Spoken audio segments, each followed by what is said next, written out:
সভাপতি মহোদয় উনি বলেছেন যে বেগম খালেদা জিয়া, দেশনেত্রী বেগম খালেদা জিয়ার কথা, আপনারা অবাক হবেন, উনি তো যথার্থভাবে যথার্থ কথাটা বলেছেন।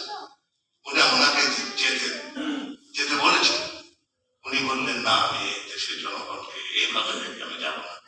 তো বিরাট একটা মানে চিন্তা করা যায় যে উনি এইভাবে রেখে যাননি।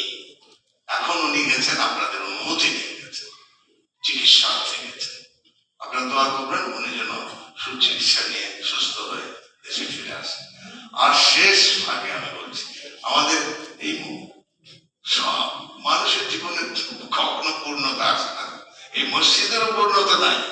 মসজিদের আশেপাশে আমাদের মাদ্রাসা বা অন্যান্য যে ইয়ে আছে অবকাঠামো, পূর্ণতা নাই। আমরা সবাই মিলে চেষ্টা করি। আজকে আমি জেনে নিলাম, দিন আগে যদি জানতাম মানুষের কাছে। আর ভিক্ষা, এইসব কাজে ভিক্ষা মালা মানে সবের কাজ, অসুবিধা আছে?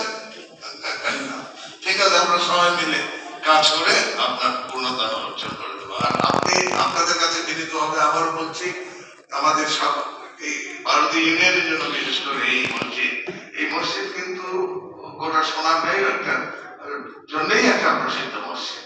এই মসজিদের ভাবমূর্তি সম্বন্ধে তারা একটা আপনারা সবাই চেষ্টা করুন, আমরাও চেষ্টা করবো। আর আজকে আমি কৃতজ্ঞ চিত্তে স্মরণ করছি আমাদের ইমাম সাহেবের বাবা, অত্যন্ত ভালো মানুষ ছিল, জ্ঞান বড়ুয়া